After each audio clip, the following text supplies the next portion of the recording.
नमस्कार साथियों, मैं डॉक्टर हृदेश चौधरी और आप सभी का स्वागत है मेरे यूट्यूब मंच पर। जैसा कि आप सबको पता है, विधानसभा बजट सत्र के दौरान शिक्षा मंत्री का एक बयान आया शिक्षा मित्रों को लेकर, जिसमें ये कहा गया कि शिक्षा मित्रों का मानदेय नहीं बढ़ाया जाएगा।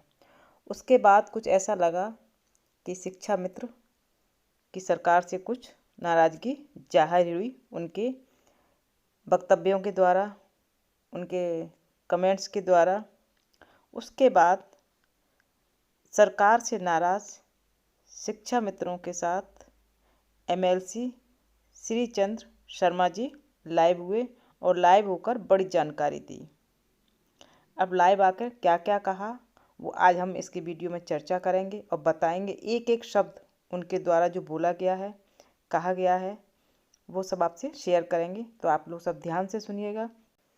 श्री चंद्र शर्मा जी ने लाइव आकर सबसे पहले इस तरह से संबोधन किया: शिक्षकों, विद्यालय संचालकों, शिक्षा मित्र, अनुदेशकों और अन्य साथियों से वार्ता नहीं हो पाई तो उन सब से वार्ता हो जाए, उनकी शंकाओं का कुछ समाधान किया जाए, बातचीत की जाए, इसलिए आज लाइव आने का तय किया है। ये बात श्री चंद्र शर्मा जी ने कही।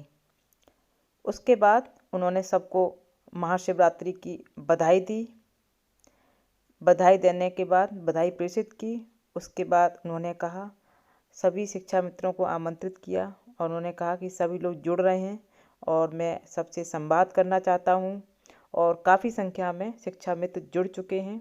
और फिर इस तरह से उन्होंने अपना संवाद शिक्षा मित्रों के साथ शुरू किया और उस संवाद को यहाँ हम आपसे बताएं, साझा करें। उससे पहले एक छोटी सी रिक्वेस्ट है कि चैनल को अगर अभी तक सब्सक्राइब नहीं किया है तो प्लीज़ चैनल को सब्सक्राइब कर लीजिए और वीडियो को लाइक एंड शेयर कीजिए। आज की वीडियो बहुत इम्पोर्टेंट होने वाली है, क्योंकि जिस तरह से बेसिक शिक्षा मंत्री ने जो बयान दिया है उसके बाद आप लोगों की नाराज़गी दिखाई दी और उसके बाद शिक्षा मित्रों से लाइव आकर एमएलसी श्री चंद्र शर्मा जी ने क्या जानकारी दी वो आज हम शेयर कर रहे हैं आपसे। तो चलिए शुरू करते हैं। तो सबसे पहले श्री चंद्र शर्मा जी ने कहा कि मैं आप लोगों का विषय आज रखूँगा।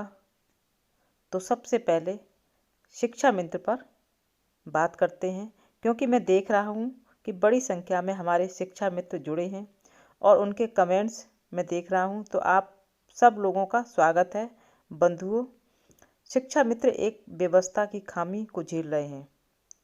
उस कारण से उनको काफ़ी दिक्कतों का सामना करना पड़ रहा है, इसमें कोई दो राय नहीं है। मुझे इसका अनुमान है।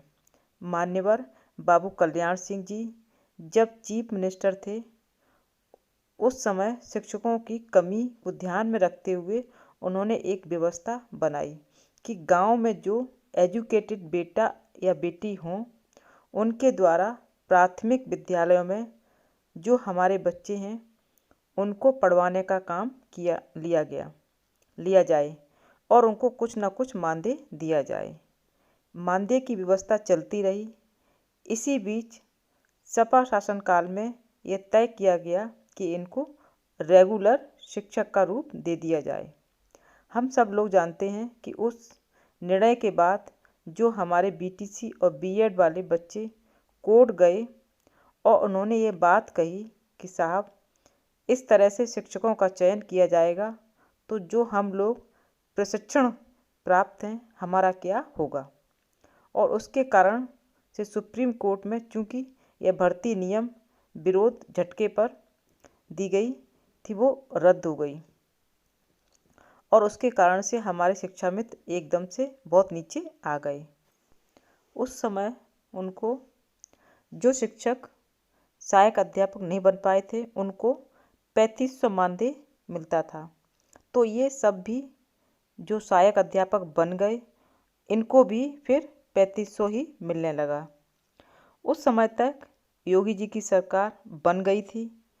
और उन्होंने इनकी पीड़ा को देखते हुए, परेशानी को देखते हुए 3500 से सीधे 10,000 रुपये किया। 10,000 मानदेय के साथ बढ़ना शुरू किया। ये सही है कि एक लंबे समय से जो लोग एक वेतन पर लंबे समय तक काम कर चुके थे तो 10,000 के लिए काम कम लग रहा था, परंतु उसके बाद जिस तरह से समस्याओं को हल करने के लिए सरकार के साथ कंधे से कंधा मिलाकर चलना चाहिए, वैसा न करके कुछ संगठनों ने या फिर शिक्षा मित्रों के कुछ साथियों ने विरोध का रास्ता बनाना शुरू किया और धीरे धीरे स्थिति टकराव की आई। कुछ लोगों को अपने राजनीतिक अवसर नज़र आने लगे और वे आज भी यह कोशिश कर रहे हैं कि शिक्षा मित्र के नाम पर उनको केवल हम शिक्षा मित्र को उत्तेजित करते रहें, आवेशित करते रहें, उनका इस्तेमाल करते रहें और राजनीतिक दलों से बार्गेनिंग करते रहें और अपने लिए टिकट का इंतज़ाम करते रहें। हमारे साथ अभी लोकसभा चुनाव बनारस में माननीय मोदी जी के चुनाव प्रचार में लगा रहा। ये सारी बातें MLC शर्मा जी शिक्षा मित्रों से लाइव आकर कह रहे हैं, उसी को मैं आपके सामने रख रही हूँ। तो लोकसभा चुनाव में बनारस में माननीय मोदी जी के चुनाव में लगा रहा। वहाँ पर वहाँ के शिक्षा मित्र संगठन के जिला अध्यक्ष भाई अजय सिंह जी और उनके पदाधिकारी मिले। उन्होंने समस्या से अवगत कराया। मैं आपकी समस्या को जरूर सरकार के सामने रखूँगा और आप सब लोग मिलते रहें। उसके बाद इनके प्रदेश मंत्री सुशील यादव जी और उनके साथीगण मिले। फिर इनके प्रदेश अध्यक्ष श्री शुक्ला जी मिले और साथ ही धीरे धीरे मैंने इनके विषय को पूरी तरह से समझा और माननीय मुख्यमंत्री जी के समक्ष रखा। मैंने बेसिक शिक्षा मंत्री के से मिले हमारे प्रमुख सचिव बेसिक शिक्षा उस समय देख रहे थे हमारे MK सुंदरम जी, उनसे बार बार मिले और मुख्यमंत्री जी से मिलकर इनकी बात की, इनकी समस्याओं का हल निकाला जाए। उनमें से एक बड़ी समस्या का समाधान हम लोगों ने किया।